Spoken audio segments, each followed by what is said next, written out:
Good evening, everyone, and welcome to another edition of Friday Night Live here, 9:30 p.m. Eastern Standard Time. We are going to have a great time this evening.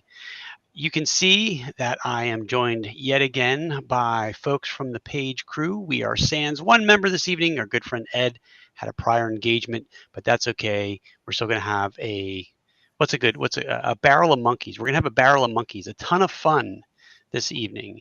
With me this evening is Jenn Cash. Jenn, how are you this evening? I'm great, Phil. How are you?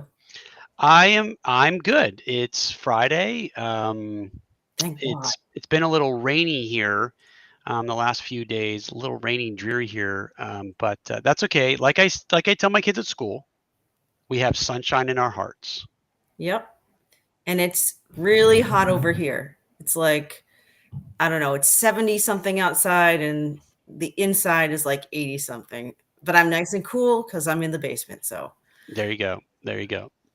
thank God And for small things.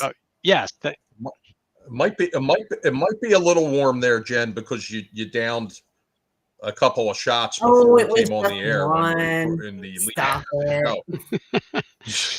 and chirping from the sidelines is Ron. Ron, how are you this evening?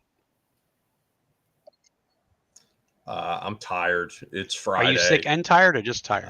The end of just tired. The end of my work week. It's been a busy week, and was looking forward to getting on the program with everybody. Looking forward to it all day. Avoided flooding in Philadelphia, escaped Philadelphia before roads got flooded out today, and So now you left. made it back to the homestead. Yeah, the rain in eastern PA today, and probably I don't know if it was in Jersey as well, was substantial. It was really, it rained like crazy where I was at school around 10:30, 11 o'clock this morning. Like crazy hard and fast. So lots of localized flooding here, but I can only imagine what the city was like. So yeah, it was terrible. But we have an important guest with us tonight. That's right. Folks, we are typically joined by two guests, but this evening we have one singular guest, and that is none other than Gamehole Con's own Alex Kammer. Alex, there you are, sitting in the Gamehole. Yes, sitting like a overfed dragon on my hoard of loot. It's great to see you all, and thanks for having me. Yes, thanks for joining us. We are very excited to have you tonight and have a conversation about all sorts of very interesting things that you have currently going on as you not only prepare for your own convention that you run, Gamehole Con, out in Madison, Wisconsin. And we'll talk a little bit about that. And then we are very excited to talk about a thing that you have been posting about a lot on social media and trying to get the word out about your new 5e organized play experience campaign, Wardens of the Eastern Marches. Delighted to talk about that and anything else. It's good to hang out with friends. I'm tickled after the long week I've had. I'm a little banged up too, licking my paws like you are, Ron, and so I'm just kind of easing into the weekend here, which is good. Fantastic. All right. Well, it sounds like everybody needs it's a good break. We have already a lot of people buzzing in chat here, and that's always a good sign that we're in for a good, healthy conversation. Folks in chat, if you have questions, feel free to ask them throughout the course of the show. We will reserve a period toward the end of the show for specific questions if we haven't yet talked about it. We will be posting links in the chat, so please be aware of things that we reference will likely be in the chat log. If you're interested in something, scroll back. We'll be posting things that you want to pay attention to and bookmark and go back and take a closer look at when you have some time. All right, so let's see here. We will be doing our giveaways like we have from our good friends over at Frog God Games and Troll Lord Games. We are going to try something a little different this evening. We are going to try to have folks answer maybe a question or two regarding page trivia. Who really knows their stuff, and I think one of the questions, I mean, you're going to have to know your stuff. So hopefully you really know someone out there is going to be lucky enough to win. And we're gamers by heart. We're all gamers. We love competition a little bit and gamifying things. So why not have a little trivia contest? So with that, so Alex, let's talk a little bit about. We always like to start off just getting a sense if folks are not familiar with you, Alex the gamer, and then how you over the last 11 years or so decided to take your passion for gaming and turn it into Gamehole. Yeah, boy, that's a broad question and a big one. Let's see. Let me think about that. I've been striving for a long time to figure out how to do as little as possible, and apparently I've been failing. The Gamehole is a group. What's a physical place where I'm sitting. It houses my collection. Those of you who follow me on especially a Blue Sky right now, I do a tour of each and every TSR release from chainmail through the year 2000, showing pieces of things off of the walls here in my collection, which my jam is that I have everything that TSR ever produced, at least one copy in original shrink wrap. And that's sort of my claim to fame. I have a few other real relics too, like the original Forgotten Realms maps and a few things like that are, pretty awesome too. So that's a physical place. And it's also, but more importantly, it's a group. It's my friends that we've been gaming together for 20 years. And we game a lot. We game at least once a week, sometimes twice a week, which seemed pretty normal to me until I got into running our own convention and meeting thousands of other gamers. And I appreciated how rare that is, that people don't actually, even people who love gaming, just don't game that often. It seems to be very lucky to game once a month, which is, that just is the reality. Busy lives and, the old saws about scheduling and trying to get people all together in one room in one evening is harder than I guess, maybe I appreciate. Anyway, my friends and I have been gaming together forever. We love convention gaming. We were fortunate enough to be in central Wisconsin, so we got to be, we're exposed to Gen Con in Milwaukee forever. That was the down the road show, and what a luxury that was. Well, some years ago they moved to Indianapolis for very good reasons. Peter Atkinson made the decision, and a wise one it turned out to be, to pull up stakes and move to Indianapolis, and now it's become a mega show, one of the biggest in the world. But that sucked for us, quite frankly, because we still go to Gen Con every year, but it's a major effort. And so about 14 years ago now, we were sitting around this very table that I sit around. It's actually Monty Cook's old gaming table that he used to play on when he lived in Milwaukee. And we were just kind of joking about, wouldn't it be funny fun to run our own gaming convention? There were not nearly as many conventions as there were 15 years ago. The convention seems at least tripled since then, or maybe even more.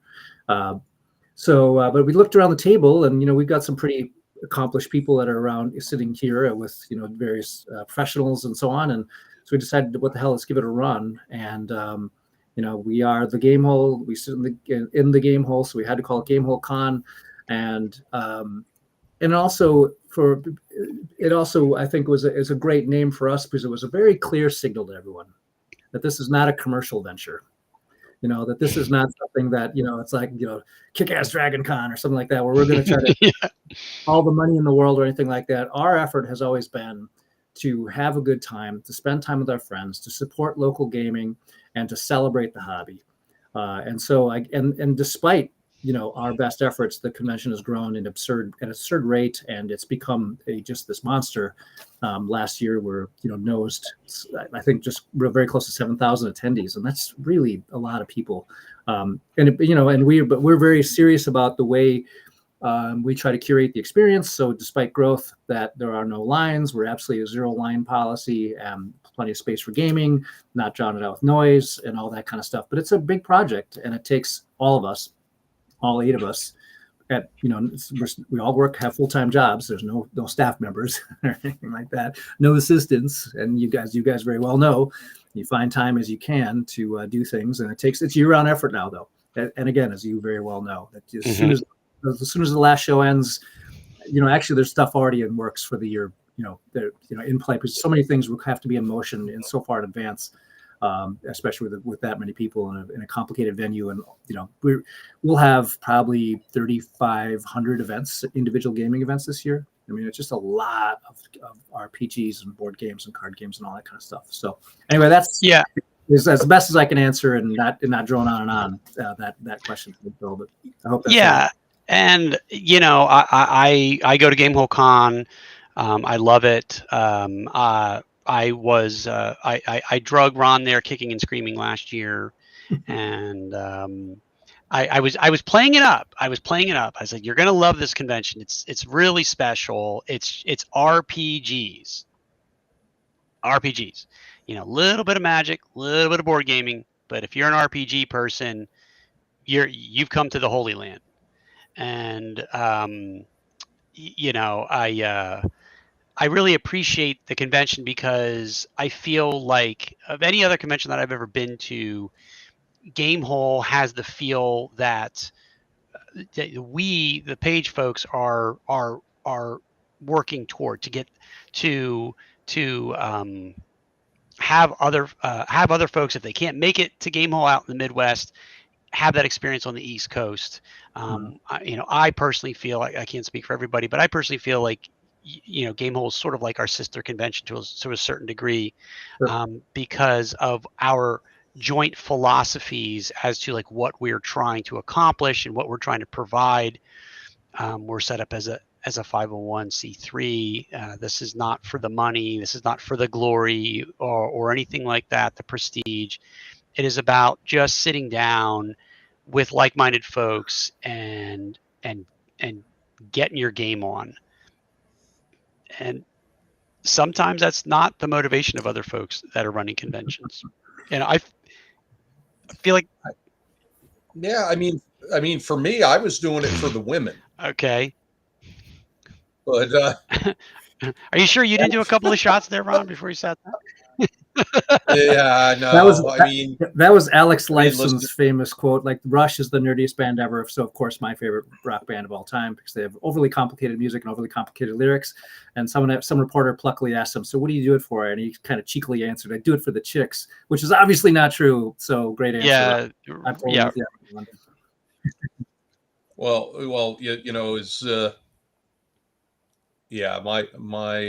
my wife Jennifer often says, yeah, we need more women at Page. It's looking like a Rush concert in there. Well, and that's that's the thing. And I'm very proud of the fact that people have commented on how high of a percentage of women that we have and children at our show.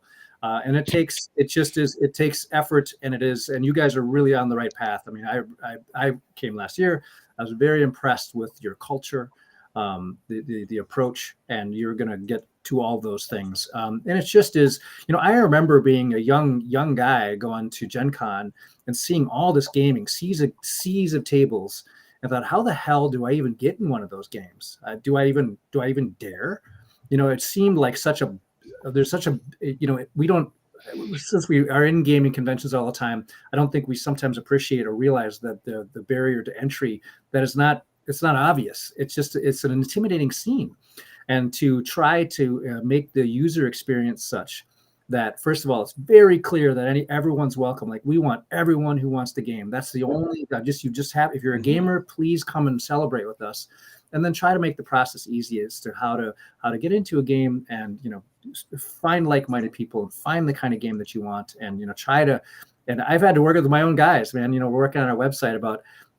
We shouldn't have hidden doors. It has to be just very smooth. Like everything should be intuitive and easy, and that's the way you get people who are a little like I was as a 16-year-old on the fence, like do I even dare I played D&D for years, do I even dare try to sign up for a convention D&D game? So you guys are doing everything right. I love your show, and that's why I'm so happy to be partnering with you guys on all fronts. Well, yeah, and we appreciate that. And when we looked to schedule Paige, we were looking to be, a quarter of a season away from both Gamehole and GaryCon. Like it was important to us to not be within that date proximity. And I know other game convention organizers think it's about, it's not that big of a deal. It's far away. If the convention's far away, it's okay if you're close to the dates.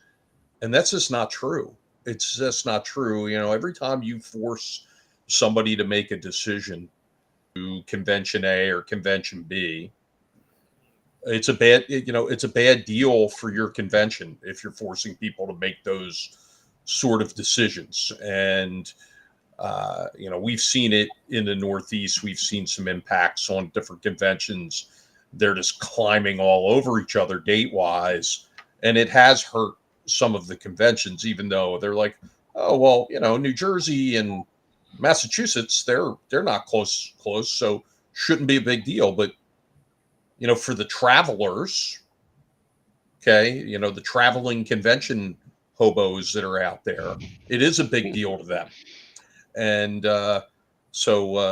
yeah, I mean, but more importantly, let's talk about Wardens of the Eastern Marches. Yes, let's. Alex, I'm going to throw it back over to you. What is Wardens? Let's establish that first. And then how do you feel Wardens is going to differentiate itself from, say, some of the more traditional 5e organized play things, most famously Adventures League or what have you? And how do you envision this unfolding as it is going to premiere at Gamehole Con this year? Sure. No, part and parcel with convention gaming is the organized play experience. Convention games. It can be everything from an actual organized play system, like going back to the RPGA or Living Greyhawk, and then the now you talked about Adventures League, which is one of the next in line, or to just a multi-table epic, right? That's things that you can do at a convention that you just can't do anywhere else. Some stores can do that once in a while. They'll have a multi-table event. I participated some here in Madison, but it's a little different.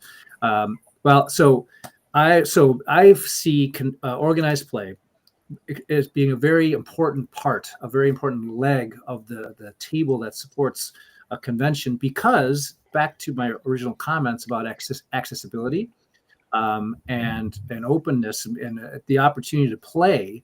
Organized play is awesome for that, because the whole premise is that you have a character that you sit down to a table that's appropriate level wise, and you just play, and it's built in that way, and it's always been built that way.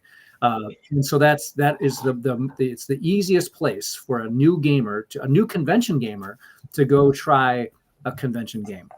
And we've seen it for years, and this has been known for everyone who's been involved in gaming. My friends that I'm very close to, the PAX people and the Gen Con people and so on. We talk about this all the time. That is such a funnel to get people to actually try ticketed events at game conventions is one to play. And I take it very seriously. In fact, Adventures League was a very big part of our show, and still is part of our show. But at one point, just a few years ago, we had the largest Adventures League hall in the world. larger than Origins, larger than Gen Con, larger than PAX, larger than everyone. We had the largest Adventure League hall in the world, and it was great. The problem is that the publisher does not see the value in it, and so they have slowly withdrawn. That's Wizards of the Coast have slowly withdrawn their funding, their resources, their content, support, and this has been happening for a number of years. That spigot has been closing, and so I saw it a couple of years ago. I thought, I should start thinking about some alternatives. And so it's thinking about other publishers or someone else that can fill the gap. And meanwhile, we have our own publishing company, Gamehole Publishing. It's a small imprint. And we've been writing stories and producing modules, adventure modules, 5th edition modules, in a setting called the Eastern Marches for many years. There are probably maybe close to 20 products or something like that we have that are that relate to the Eastern Marches. Well, last year, as you all know, was the 50th anniversary of D&D. So I took advantage of that and used this new organized play as a proof of concept when we did some 1-hour AD&D and 1-hour 5th edition games set up with pre-gens that anyone can come and play. No experience needed. It's worked as a learn to play and a cool adventure with very theatric with miniatures, Dwarven Forge, and an immersive space, to see how it go and see if people liked it. And people loved it. And I think you guys. I played on the 1-hour AD&D adventure, and it was great. Well, that's great to hear. And so while that was going on, just as we talked about, the Wardens program I was starting to spin up, which is going to be a full-on 5th edition organized play system that is the luxury that I have and that we have is that I'm not trying to create something that is going to be for the entire world. I'm going to try to put a freaking kick-ass event on at Gamehole Con, and it's going to be amazing. I can just the amount of surrounding stuff that we're doing for it is really cool. I take it. This is a very important project for me, and I absolutely have to. I'm going to do everything I can to make sure it's a roaring success. So everything from like very deep and thick swag for both players and GMs, really well-written adventures, an immersive setting, things like every magic item that you encounter in play will have a paper certificate that you can then go immediately to there's going to be an emporium. It's going to look like an alchemist shop that you can come and buy gear, trade in your certificates, buy other things there. And that's not, if you've played Adventures League, you're probably familiar at least with the trading post concept. This is going to be much more than that. This is going to be a full store experience that you can enjoy as a player.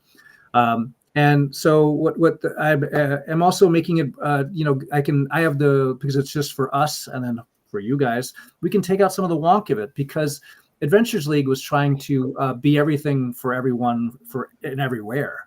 So as a result, there are a lot of rules. You can only build characters from here and this and so on. We're able to be more open that way. So you can play either a 2014 character, you can play a 2024 character. You can also, we have a number of publishers who support our program with physical product. And so Ghostfire is one, Kobold Press, and Frog God Games. And so as a result, you can build characters using any of their products. And so, because it all works, there's no reason to put, phony barriers on stuff, because, I don't, where you get your character concept doesn't matter to me. And to our admins. What does matter to us is that there's a built-in understanding that we're all gamers, we're all coming together for fun, and that we're not going to build, not going to, first of all, act like a jerk.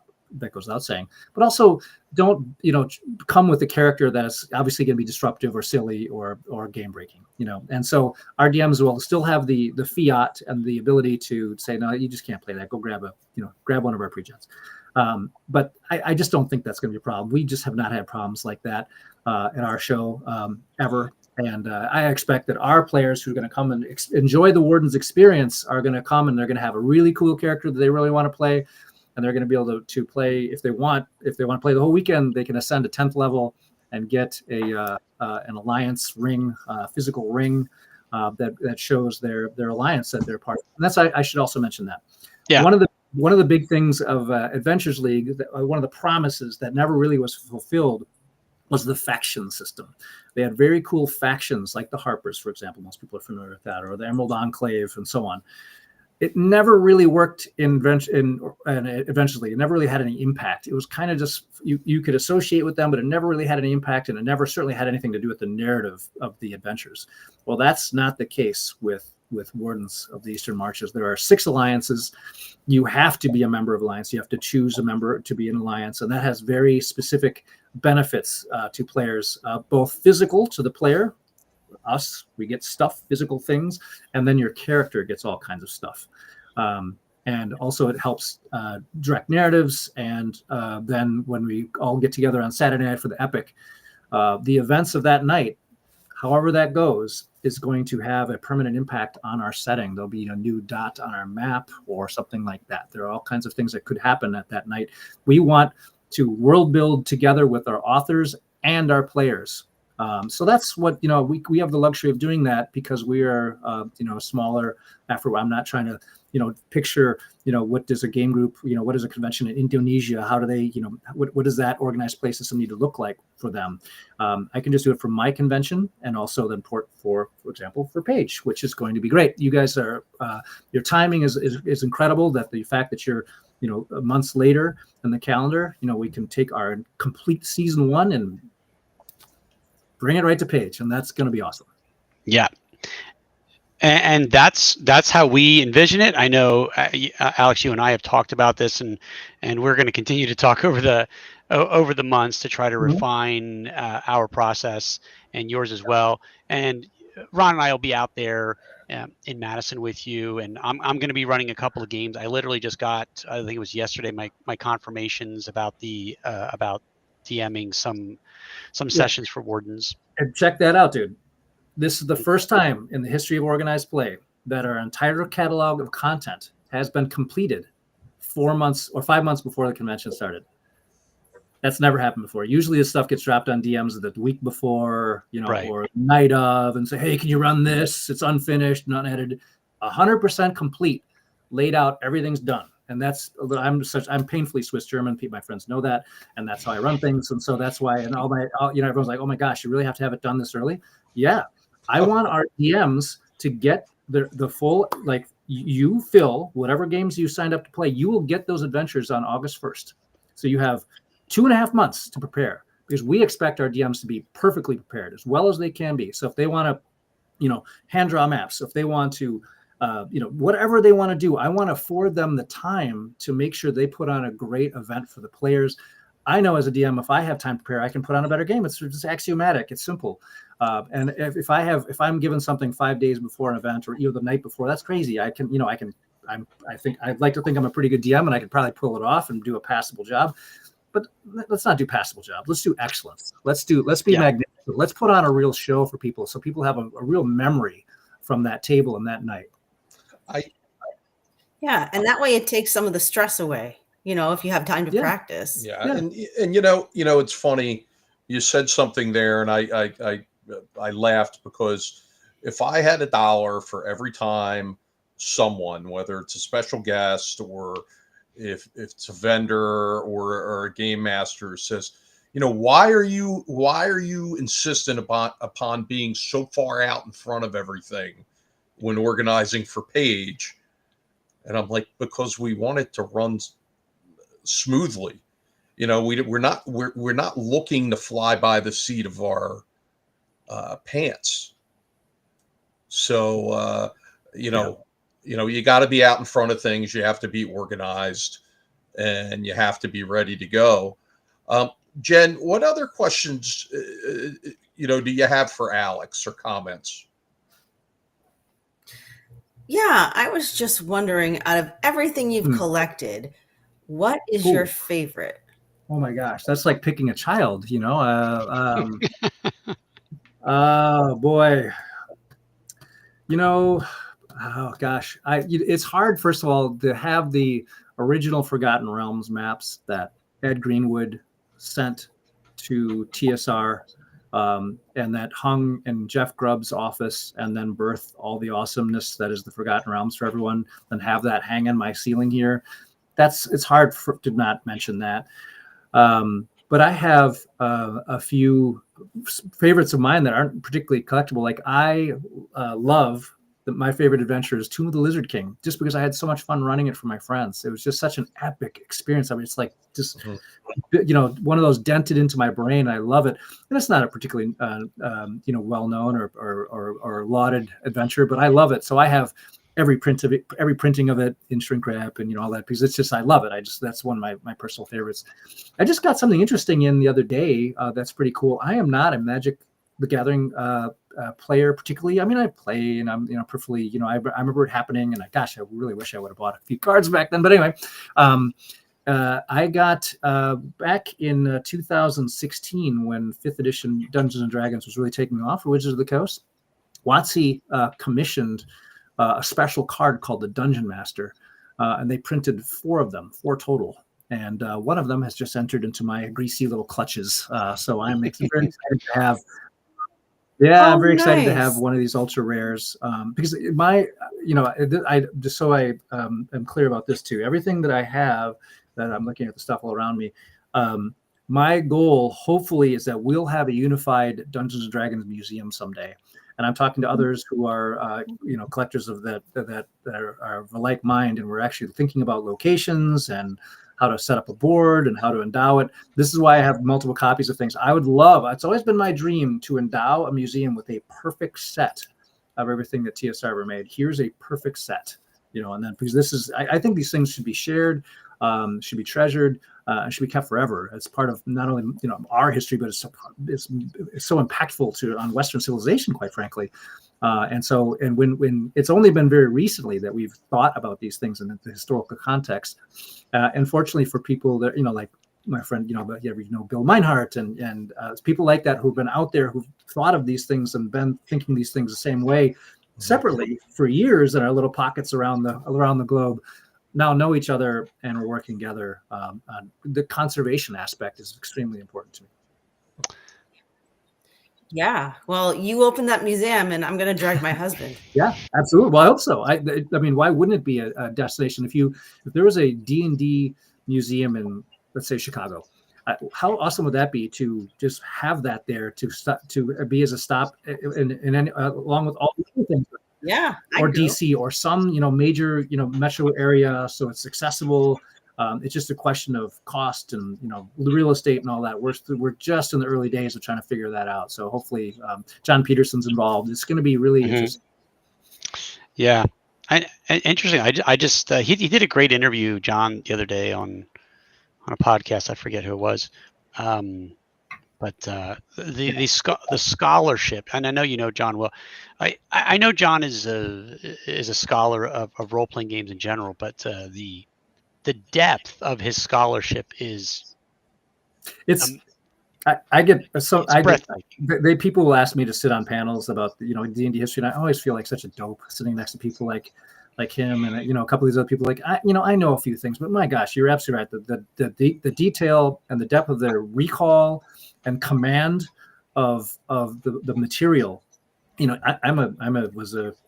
Before I became a lawyer, I was in a master's program for history. I get it. I understand the process of understanding and being able to talk about these subjects in coherent ways. But my gosh, I'm out of my water when I'm hanging out with him and asking questions about, the philosophy of role-playing games. Where did it come from? How did it come to be? I'm fascinated by that. I'm just a fan at that point. Yeah. Yeah, definitely. Well, I mean, I'm a social studies teacher by trade. So I'm anything having to do with the history of role-playing games in general, I tend to gravitate to, because the inherent curiosity of my personality it's just manna for me. But all right. Jen, you have any other questions or any other things you're interested in talking to Alex about? Yeah, I was wondering about your home games. What are they like? And do you have any favorite house rules? Yeah, so arrayed before me on the table, there are parts of 2 games. We are currently playing a Weird West Deadlands campaign that Josh Hoyt is running, our director of games. Anyone who submits events to Gamehole Con those events get reviewed and scheduled by Josh. Thank God for Josh. he's absolutely a guy that we could not do it, that we just absolutely could do without. Just wouldn't make it. And then I'm running Dungeons of Drakkenheim. So there are big maps on the table here that I'm running that, and we're a few weeks into that campaign. It's really interesting. It's now published by Ghostfire. The Dungeon Dudes wrote it originally. It's their home game. Monty and those are great guys. I've got to know them personally. They've come out to the show several times. Really interesting concept. It is. It's very, as anyone out there and you guys know, when you're running a real sandbox campaign that has its deep built-in challenges to, especially when you're trying to run a central narrative. And that's always I do a lot of design work. And so my goal is always to write something that is open, but has a central narrative. And that's extremely difficult. It's much more easier to write a linear adventure. That's very much easier. Much easier to run a linear adventure. You know where everyone's going because there's only one way to go. And Dungeons of Drakkenheim is extremely open. So we always, I conclude every session with, all right, guys, you got to give me some indication, like who you want to go talk to next. And what are you thinking maybe might happen next time? Because there are, dozens of important NPCs with very big bios. And, they're being able to do that material justice, that I'm actually really embodying those NPCs properly as the authors intended is a fun challenge, but it's not an easy one. So it's a big bite. And I'm enjoying it. But I'm also enjoying playing in the Weird West game, which is zany and Savage Worlds. It's great, and so that's been fun. So for house rules, we really don't have any. We skip from system to system a lot. And so we run basically dealer's choice. Whoever wants to run something will run it. So it can be a Call of Cthulhu. We play a lot of Savage Worlds. We obviously play a lot of D&D. Sometimes it's Traveler. Usually the house rules come with the parameters around character creation, just to have some concept in mind. Hey guys, I'd appreciate if you just thought about this while you're creating your characters. Other than that, we generally run things as written for the most part. If it's a game needs a lot of house ruling, we generally don't play it. Yeah, that's really interesting. I'm on the cusp of just finishing off Dungeons of Drakkenheim after 2 years. And you know exactly what I mean, man. Those alliances are important, and that is a very, very challenging campaign to run well. So a lot of moving parts. I'm a big fan of Monty and Kelly. Watched all of the actual plays. I'm very familiar with the world, and then running it for folks that are not familiar with the world, that really don't know much of anything. And it's a great campaign setting and adventure, but there is a lot of moving parts, a lot. But that you really got to. If you can run that campaign well, then you're a good GM, because it's challenging, I feel. But I'm glad you're having fun with it. And then, of course, for conventions, my favorite game. I run a lot of 5th edition D&D, but I love the Alien role play game. I absolutely love it. What's so great? Oh yeah, that's one of my. What's so great about it is that when I start describing what's happening, everyone knows exactly what it looks like, what it smells like, how slimy everything is, how dangerous everything is. It's incredible. It's so cinematic that it's and you never know who's going to backstab you. And so I have I'll be running some Alien for you guys as well. Of course, I always those are some of my favorite times at conventions. The last number of years I've been running Alien for various people, and that's been fun. A delight. Yeah, I know your convention Alien games have started to, I feel, get a life of their own, because as more players experience them at various conventions, the buzz is that Alex runs a hell of an Alien game at conventions, and you need to get in on that. So, Page folks, I know, I think Alex is thinking about a couple more Alien games at Page. I know probably going to be running some Wardens as well. So if you see that session pop up, when we're time to get right around for registration, you want to think about hopping in there and grabbing a ticket, grabbing a seat. I see just a question in chat because this is good. This is so granular about which faction did my players side with. They're still deciding. They're, Hmm. they're in the wooing phase. I think it sounds like it's Queensmen is definitely in the running. Amethyst Academy is in the running, and Hood and Lanterns are still. I think they've gotten rid of the Paladins and the Religious Fanatics. I think those two are out. So I think they're going to go with one of those three. But we'll see. Yeah. Yep. My group eventually went with the Amethyst Academy. Okay. Yep. Okay. Yeah. But they were with the Queensmen for a long time, and then they got pissed off, and then they killed the Queen of Thieves. Yeah, that's all. Yeah, all Yeah. doable in the game. Almost a TPK. She almost killed him single-handedly, but it was a good fight. Yeah. Okay. So Wardens is going to be at page 3 in January, and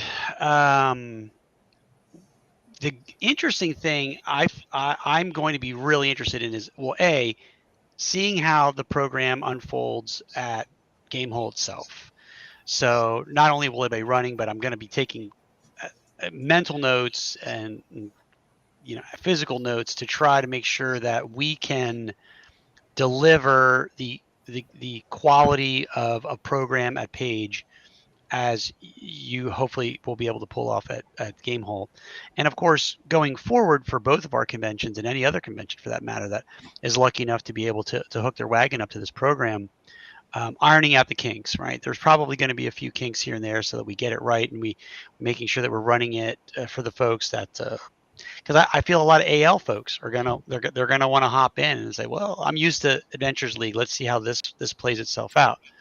But like you said, the first time I walked into the AL room at Gamehole, I was speechless. I've never seen a room that big with so many players all playing D&D, but basically the same adventures in the same room. I mean, it's like a sea of tables. That's all you see. It's crazy. If that could be tables of Wardens games, wow. Well, I mean, we're going to have 40, I think 40, maybe 45 tables simultaneous being run. So that's already big. That's already would be one of the larger Adventure League experiences there is. So that's about 2/3 of Gen Con. So it's already going to be big, and just the number of DMs that have signed up, everyone's got their assignments. Everyone's going to have their adventures. I'm cautiously optimistic that we're going to have a very enthusiastic player base that are going to be who are looking for the kind of thing that we're talking about, right? A well-supported, a purposeful,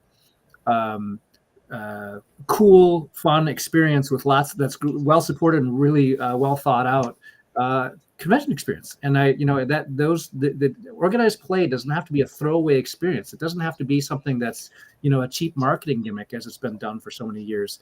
A lot of publishers say, hey, we should have an organized play because they think it's going to just be sort of easy marketing. Sure, I mean, you could do that, but I think it is a tremendous convention experience. And part of it we're going to have is also learn to play. We're going to have 1 hour learn to plays every hour of the convention. There's a table, one or two tables, maybe I think peak times 3, where you can sit down with no experience. We have progenitor characters. We have written our own learn to play. I just actually sent it off to layout. And there's 6 separate 1 hour adventures that you can sit and play all 6 if you're so inclined.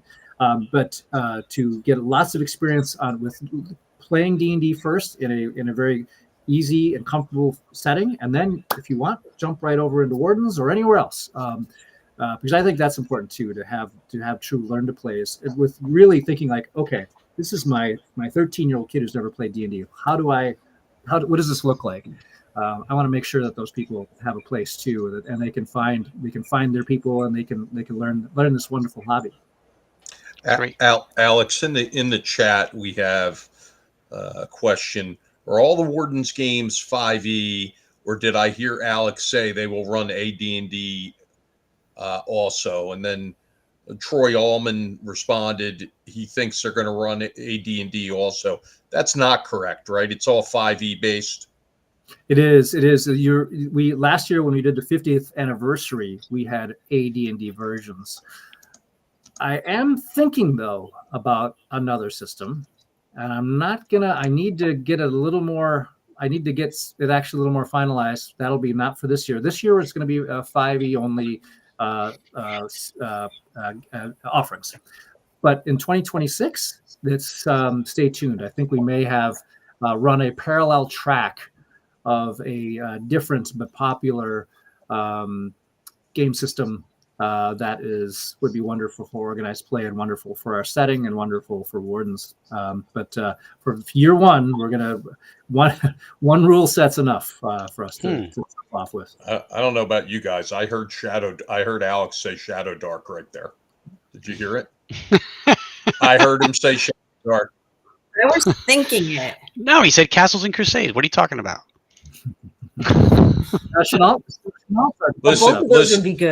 Listen. We all love Chuck Cumbo. We all love Chuck Cumbo. But you cannot hinge an entire organized play system on Chuck Cumbo. Yeah, one person. Yeah. Too many people would be like ripping their eyes out in frustration. So yeah, no. Poor Chuck is not here to defend himself to this the barrage of insults. He's still trying to figure out the tech to get on the YouTube. Oh goodness. If Chuck wasn't just a good-natured fellow, we know he can take this ribbing. Oh yeah. Last year at Page, so we put him and Steve in a suite, and Steve threw him out of the suite and made him go get his own room. True story. That's a true story. True story. Oh man, you can't make it up. Yeah, Ron, I think it's time for a giveaway. Is it? Do you want to do the trivia giveaway? We can try. All right. You want to go with the question that you propose, or do you want to go with a different question? Sure, go ahead and ask the question. Okay, folks. We'll see if anybody in the chat knows this. So the question is this. Previously, in ancient times, Ron ran 2 other conventions. What were they?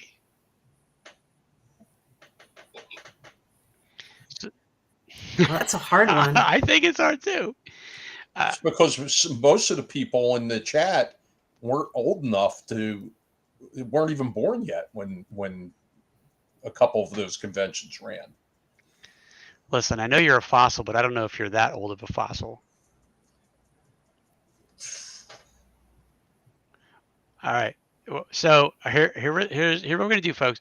So maybe, you think about it, put your answer into chat. I don't know. Maybe the power of the internet can help you out, but we'll see. And if you know it, put it in there. You have until 10:21 to submit your answers. 10:21. It's 10:18. Yes. So we're looking at a solid 3 minutes. Okay. All right. What Wes is saying, he literally told me what they were, and it's no longer in my brain. Wes the Egg Thief? Is that the Egg Thief? Egg Thief Wes, Alan. Yes. Yeah. I was auctioneering at Wes's EcclesiaCon, Alex, and I brought some very valuable items to be auctioned off to help him raise money for his church's roof. But the most expensive item I brought were a dozen freshly laid eggs from my free-range chickens. There you go.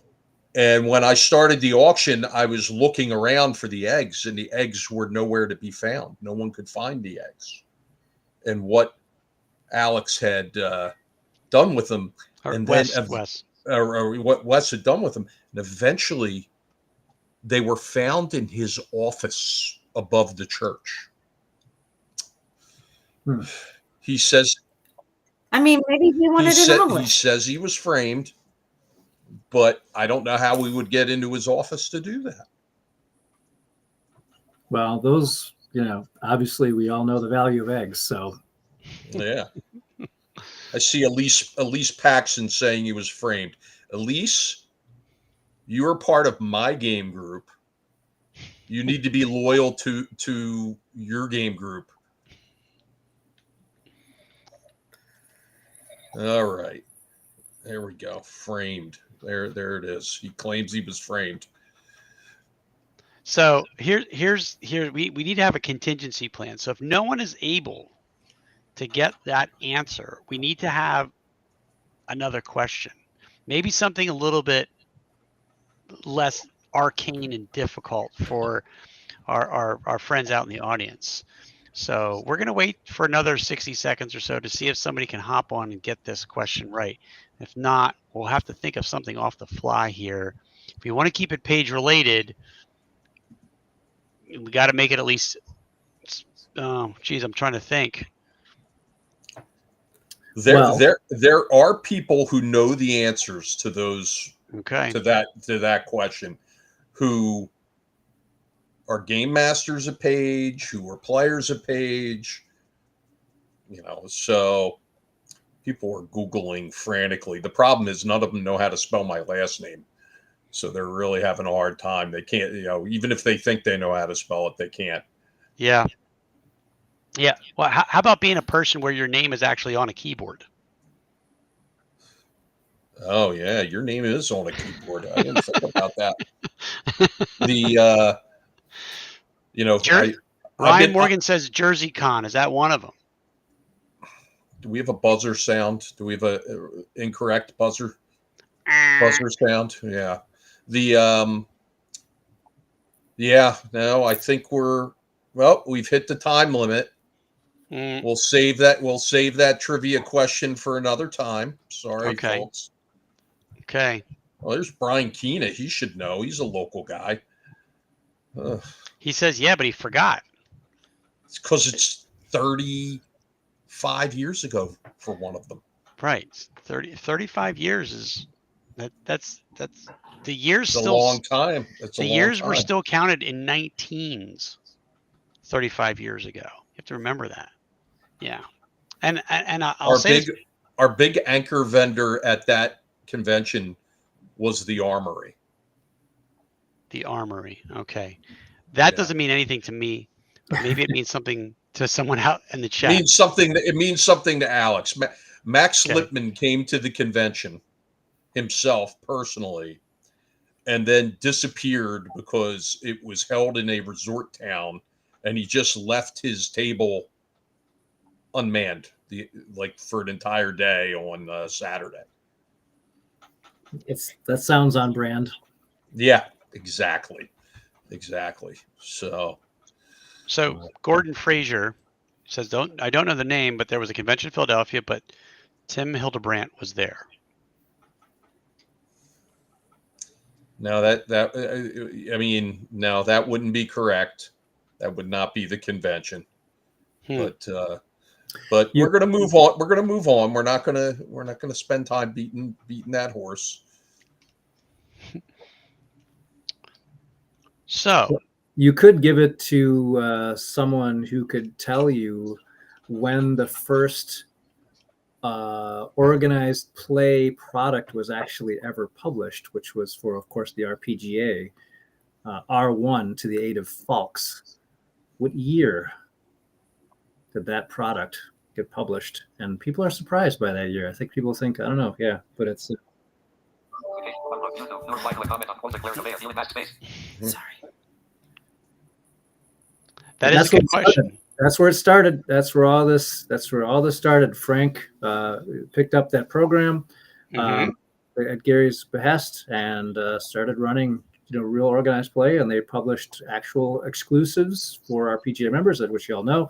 I have a couple pins here. We are all familiar. The collectors are familiar with the RPGA swag, and those, little did anyone appreciate at that time, those were going to become very rare RPG products, and they're very much sought after now.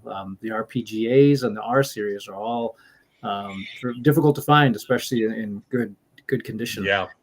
Because what happened was people were handed those and they ran them and bricked them, and just like some of the older modules, like, I could see my old original Pastel Ghost Tower of Inverness or StotchConf or so on, all those WinterCon modules that were run in the late 70s.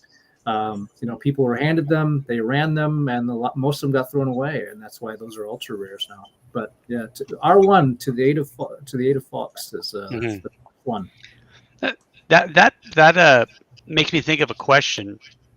I know the answer already for us at Page regarding con exclusive. You said that magic phrase right there, and we are working on a con exclusive. Well, we've had the first two. We've had our friends at Pacesetter help us with that. Sure. And I think Ron is in the process. Ron, you finished it. Is that correct? It is finished. The maps are complete. The adventure is complete. Everything's ready to go. It's just have to finish some of the layout and wait for some of the internal black and white artwork to be completed by Chet Minton. Do you have, Alex, the question, Alex, do you have a potential plan for something like that for Wardens, con exclusives, that as Wardens goes from convention to convention, there could theoretically be a specific Wardens adventure per convention? There probably will be. In fact, for our show this year, Chaosium is writing an adventure that is outside of if that's going to be fit into our season, but that's one that they're donating to us to celebrate a product that they're going to be releasing soon that I can't mention. That'll be timed with that release. First time to play aspects of that product will be at Wardens at Gamehole Con. So yeah. Yeah, and I think I'm not as much of a collector, for instance, as you and Ron are. I've got all my old stuff from when I was a kid and that kind of stuff. But the thought of going to a convention and potentially bringing something home that is exclusive to that convention. I know older conventions, that was more of a tradition. I really like that. I feel like that seems like somebody can walk away from a convention and say, hey, only here can you get it. Okay, so it looks like Ron has been doing a little digging here, and one of the conventions that would have been one of the answers would have been the Garden State Games Fair. We can see this looks like a graphic from 1997. So that would have been one of the answers. The Garden State Games Fair, 1997. Is that just a one-year convention, Ron? It ran for 2 years, and then I went to China. I was working in China, so it ended up dropping off. Okay. All right. Well, are those angry apples or are those radishes? It's the Garden State. Okay. Well, all right. State. Yeah. It's actually a website. You can actually still click on the event links from a million years ago, believe it or not. Wow. I don't even know what to say to that. Yeah. Do you pay for the hosting of that website since 1997 just for giggles and grins? No, it's an old tripod website. It's still there. Oh my goodness gracious! I have no idea why. It's still there. It's still hosted somehow. Absolutely yeah. There. All right. An artifact of the early internet, friends. Yeah. I remember tripod. I gotta say, I've never heard of what is tripod. I've never heard of that. Tripod. I used to have like an online journal type thing. I don't even remember how to get into it. I just remember it exists somewhere. I have to do a little digging. The historian in me, I'm curious. Jersey tomatoes, says Wes. Jersey tomatoes. Are those killer tomatoes? Listen, I didn't do the artwork. I forget. I don't even remember who did that artwork. I don't even remember. I don't remember much about it. I remember we turned the artwork into a website, and it was a horrible website, and it took 9 million years for everything to load. But then again, we were all on AOL then, and Yeah. Well, I mean, it's 28 years ago, literally 28 years. yeah, and the other Oh, convention okay. Drum roll. was much earlier than that. Much earlier. Okay. So we're talking about the Yes. Neolithic age then, when you ran that convention. Farming. I was going to guess the Stone Well, Age. you'd be right there. Agriculture was just being invented while Ron was sitting in his cairn, dreaming up Neocon 1. That's what we're going to call it. Sorry, as much as chop busting that I am recipient to by Ron, when I think of a good one, it warms my heart. Let us know when you think of a good right one. there, right there. Oh, Daniel Lawrence says FireCon. oh, I like that name. Actually, that is a NeanderCon. I'm going to start penalizing for wrong And that's answers. from Ronan. That's Ronan, by the way.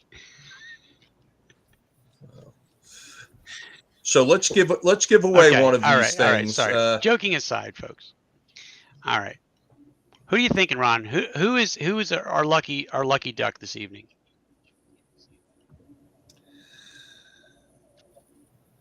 Oh, let's see. I'm just scrolling through at random. I'm going to close my eyes. Scroll, and then I'm going to stop. And the first name I see is Elise Paxson. Elise. All right. But you know what? Since she turned on me, now I need to think about it. All right. So Elise Paxson, and is that for the Frog God? That's for Frog God, and for our Troll Lord games. I'm trying to get. Oh, our chat has runneth over. There were some new people on, and now I can't find who they are. Dave Musgrave. Yeah, why don't we go with Dave Musgrave? That's a good one. Dave Musgrave for $25 online gift card for Troll Lord games. Perfect. I'll say to both of those individuals, Elise and Dave, I don't know if I'm connected with Dave online, but I definitely know I am with Elise. If you want to email me at phil@phillygamingexpo.com, I will put you, Elise, I will message you privately with Jenn Glazer's information over at Frog God, and you can sort that out with her in order to get that gift card. Dave, if you want to email me there, I can get you Chuck Cumbo's email address, and then you can get that gift card from Chuck. And once it's in Chuck Cumbo's hands, it's out of our hands. Just for total clarity. Correct. Yes. He messaged me and said, "Hey, who were the winners from last week?" And I said, "Well, I gave them your email address, so it's out of my hands. If they don't reach out, then I guess maybe it's a null and void kind of situation." But I said, well, maybe hackers from Vietnam got into his email too. Or that they took over his Facebook page. Yeah. All right. Alex, do you want to leave us with anything before we let you go? Oh, too long. No, that's right. Let's see. I guess, yeah, I'm excited, of course, for Gamehole Con. Registration for us opens up on May 24. That's going to be always a rush to see thousands of badges get purchased in hours. It's really fun. That's always so gratifying and humbling to see so many people wanting to come and spend their money and also, of course, their time, which is in a lot of ways more precious than the badge, with us in Madison. Then the show itself, I'm so excited about the program and our further efforts with Gamehole Publishing. We'll probably have a new module that we're going to be releasing this fall as well, which I'm excited about. One of the guys is almost done with that. And then bringing it to page. I continued on all my freelance writing. I have several products coming out this year, but that'll be another conversation for another day. I'm so in the wee hours of the morning and night where I grind away on my laptop as I keep trying to produce content for the people kind enough to hire me for all the various cool things they're doing.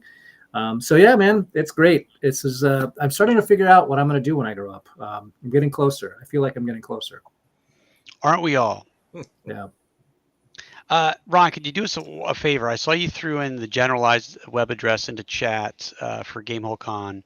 Could we put in the Wardens one more time if there was someone that joined us a little bit later on that may want to check out the Wardens portion of the website? And someone did Sure. answer correctly. It was 1982 that Fox was released R1, which I agree it was weird that it came out. Well, that's not weird actually if you know how TSR operates or they operated, that it came out so far after the RPG was launched. Of course, it took a while for them to get the product laid out and printed and published. They weren't exactly a well-oiled machine for many of their years. It's part of the charm. Yeah, right. The shoestring nature of of the operation probably back then to just get something out there for people to enjoy. So Alex, once again, thank you so much for joining us here on a Friday night, taking a bit of your time on what is likely an extremely busy time of the year, and the next week or so, knowing that badge sales are going to be opening up. I'm gonna fingers crossed for myself, see if I can get the VIG this year. Woo! Good luck, man. I know. You better be ready at 12. Like as soon as that thing nano rules at 12:01, they'll all be gone. It's unbelievable. Yes. It's so crazy. Yes. I tried the last 2 years and I failed miserably. So maybe Lady Luck is on my side this year. So, but yeah. So thanks so much. We do really appreciate you joining us, and I will likely be reaching out to you as I am trying to work on the page aspect. Unfortunately, right now, May is an unbelievably busy month for me as my school year is ending. No. Get through that. Get through that. And we're our admins. I've told them that's part of when you partner with us, you get access to all our admins who are the people who are doing all the work on it. And we're going to be it's a collaborative process, and there'll be plenty of time this summer as we ramp up towards our show. That will be hopefully instructive for you guys as to the process we're going through, and then you can see how it goes in October, and then months later you can put on your own production. I can't wait to be out there to help, and I'm going to run. I wrote the first adventure, Caverns of Peril, and I will absolutely be delighted to run that a couple times if you like in your Wardens area, and of course do some aliens for you as well. Whatever you guys want, I'm happy. That'd be great. We appreciate it, Alex. Thank you very much for joining us, and we're gonna let you go so we can do our little weekly roundup here, and not keep you tied up for that. But have a good night. You too. I can't wait to see it pitch. Thanks, Alex. Bye-bye. Bye. Okay. Phil, you want to take us through some numbers? Sure, folks. Let's take a look at a few numbers here. Just give me a quick second as I bring up. I just wanted to make sure what the YouTube numbers are looking like. I always check it earlier in the day, but then it seems like on Fridays, some folks kind of squeak in and like the page, and I want to make sure that my numbers are, I think I might be off by just one right now. So let me look at the run sheet here. Again, folks, on the bottom of the screen there, that's where you can find us, Facebook, Discord, Instagram, TikTok, Blue Sky, PhillyGamingExpo.com for all of your badge needs, and of course here on YouTube. Last week we were at 238 from a subscriber standpoint. We are now at 292. We're going to hopefully hit 300 very, very quickly. And I did want to mention, now that we're talking about YouTube numbers, Jen, congratulations on hitting 500 for your own channel.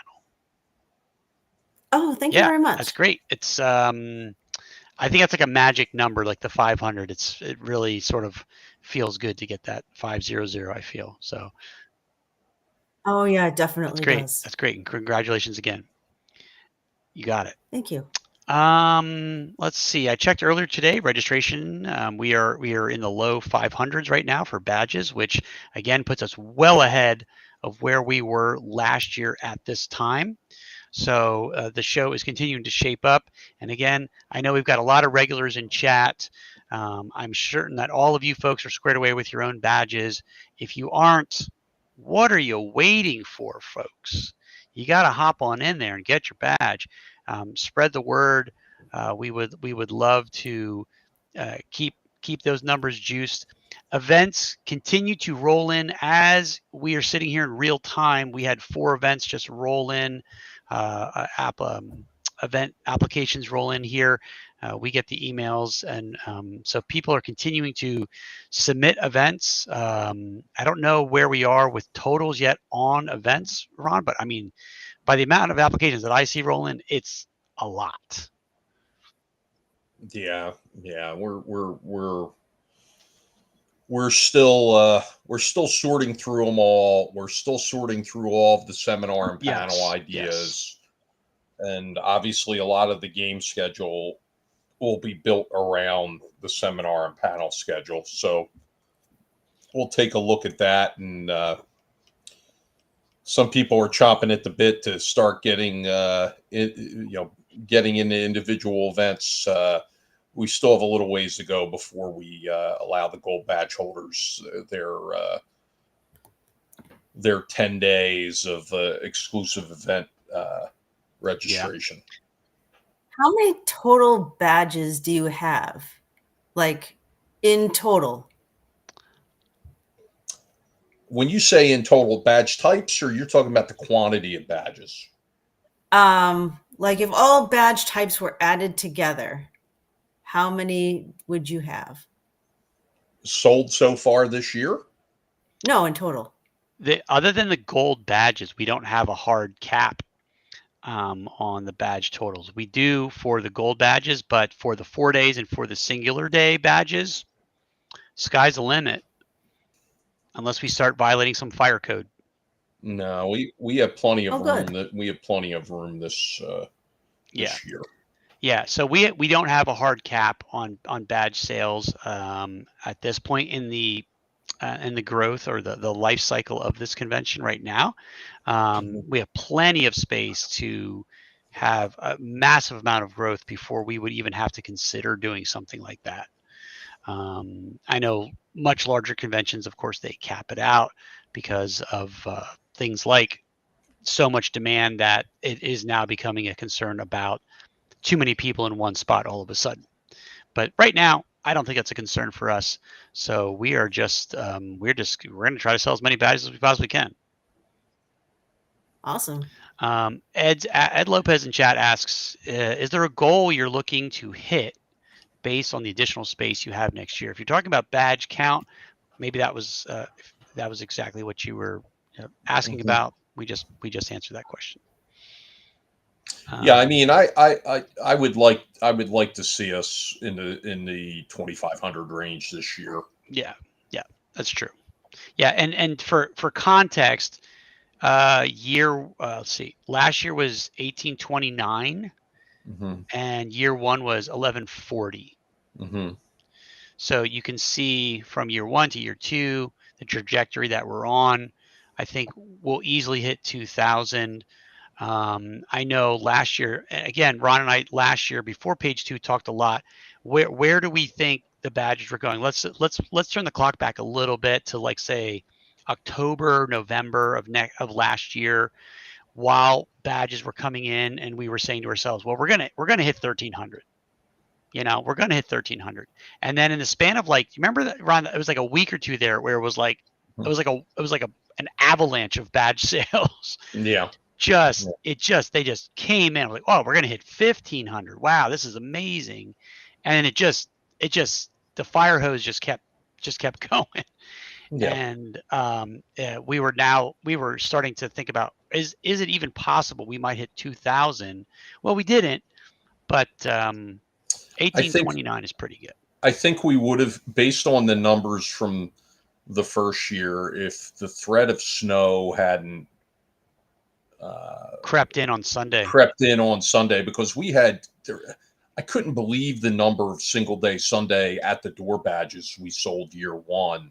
Mm-hmm. So, it'll be, we'll see. I mean, people were talking about us regionally. People were talking about us nationally, so I feel like we're in a good position. I also don't want to grow so fast that we lose a grasp on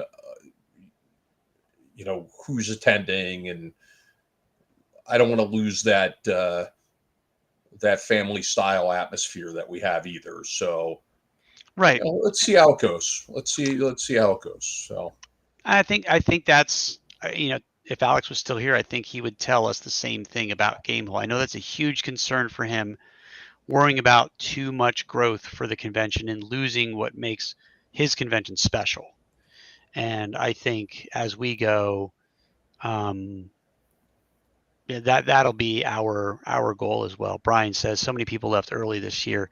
Yeah, Sunday around like 1-2 o'clock, it was pretty thin.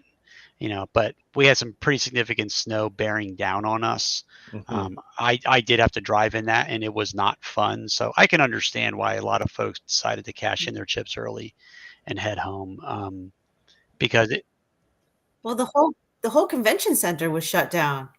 I had I was going to play in a game, and it was like a ghost town. I'm like, well, I guess I'm not, and I felt bad, so I just emailed the DM and said, can't make it because of the snow. But I think everything was closed. Well, anyway. We didn't close down early. It just the snow really frightened the people off, and we had snow year one, we had snow year two. I don't foresee us getting snow year three. That would be a near impossibility to have that happen 3 years in a row, because we just don't get that much snow down here. So knock on wood. We'll be all right. I mean, but all right. Anything else, Phil, before we have Jen take us out? That's one last thing. We did announce a couple of other additional special guests. One quick thing, vendor spaces are completely sold out. We might have mentioned that last week. I don't remember, but they are completely sold out. So the vendor halls, Artist Alley, all the spaces will be fleshed out and filled up, and we have a substantial waiting list of folks. So if vendors decide to drop out, we can plug those holes in easily enough with a whole host of other folks that are sitting on the sidelines with their fingers crossed. So that's a really good thing for us. We did announce 2 additional special guests this past week. Chris Arneson, who is an artist and does a lot of freelance work for Goodman Games, will be joining us. If you're familiar with Goodman Games' work, DCC, Dungeon Crawl Classics, and their OAR titles, their Dungeons and Dragons Resurrected titles, he did a lot of artwork for them. So we're really happy for Chris joining us. He does really great work. We also announced Bunny Daniel, who is an artist, a designer, and a content creator. She'll be joining us as well.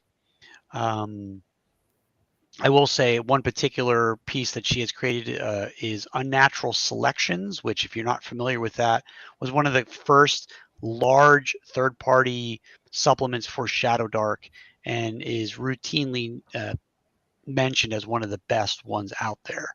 So if you're a Shadow Dark person and you like third-party content, check out Unnatural Selections. I've got a PDF copy of it. It's pretty darn good stuff. Expanded classes and so forth, or what have you. It's good stuff.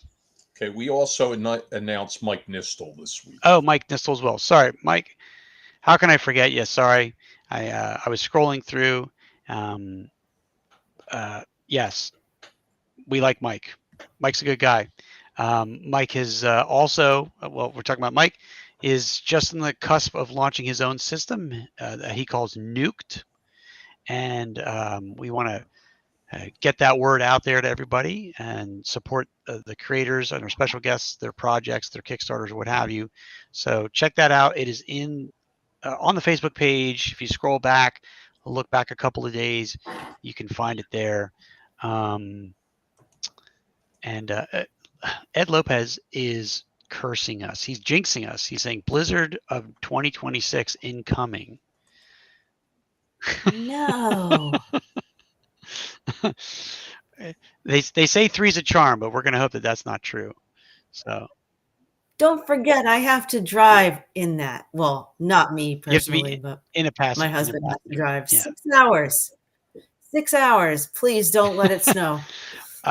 Okay, as we're getting ready to wrap up here, we do typically announce a special guest here live on the show that we have not let people know about yet. Who, Ron, would you like us to mention? Well, let's take a look here. We will go to the handy dandy spreadsheet.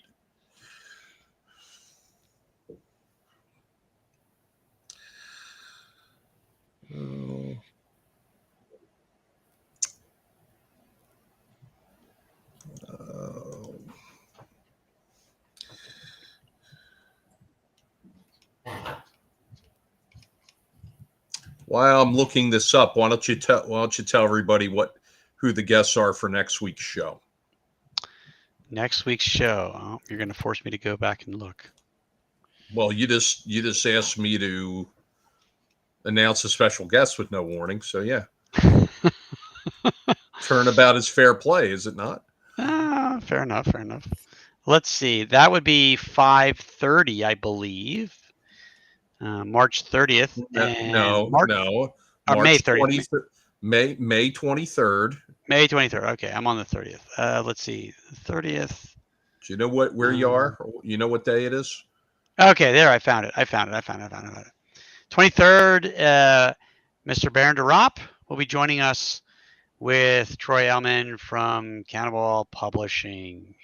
And I think Troy was in chat this evening. So if you are interested in hearing from Troy, who has launched his own publishing company, Cannibal Publishing, has done a lot of work, cartography work for Greyhawk, and Baron DeRopp, who is a content creator and a publisher and designer as well. Check him out on YouTube. He will be joining us, and we're going to have a chat with those two folks next week. And are we allowed to say who's joining us on the 30th or no? Sure. Okay. Folks, in 2 weeks from now, we are going to be joined by Lee Stanford. Who's Lee Stanford, Ron? Is that the only person who's joining us on the 30th? No, Jeff D as well will be joining us. Oh, so Lee Stanford and some guy named Jeff D. Yeah. Right, I got you. Lee Stanford is my first dungeon master. Yes.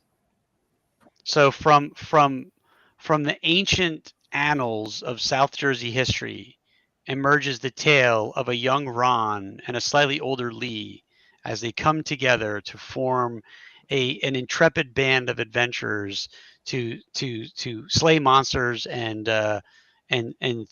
beat delinquents and throw bricks at old buildings. What was that story? You guys got in trouble like by throwing bricks or something behind the railroad tracks or something? Oh my God! Listen, just stop. I got to check the statute of limitations on some of the stuff that we did when we were kids. I'm looking in the green room, and Alex is waving his hands. He's waving no, don't answer it. He's putting up 5 fingers. No, yeah. Well, I'm not gonna. I have my own Lee story that I can't wait to tell folks about. Yeah, so, Alex is saying when you're in a pickle, take the nickel. I've never heard of that expression, but I'll think about what that means. It means if you got a problem, plead the fifth. Okay, all right. Leo's in chat next week is Baron Drop on? Yes, he is. So Leah, if you want to hop on and see what Baron has to say, he will be with us next week. All right, and our guest that we're going to announce live tonight is board game designer Jennifer Ellis. Jennifer Ellis will be joining us. And what games is she known for? Well, since I don't have my glasses on, Here, you can borrow mine here. I would have to take a look. Designer and game publisher. She has not filled out. Oh, here it is. Hold on. Together Studios. 2WO Gather Studios. And she has St. Joan, The Adventure Zone, Tabletop Social Club. She's got all kinds of stuff. Okay. She may or may not be married to noted RPG author Keith Baker. Oh, okay. All right. Good to know. All right. Well, we'll hopefully learn more about Jen as the weeks come on. So now everyone in the audience knows that. All right. Well, with that, Jen, would you like to say goodbye to the good folks? Sure. I hope everyone has a wonderful Friday evening and a wonderful weekend. And if you have a chance, check out my channel, The Blind Bard, and subscribe to Paige. And we'll see you all next week. We certainly will, folks.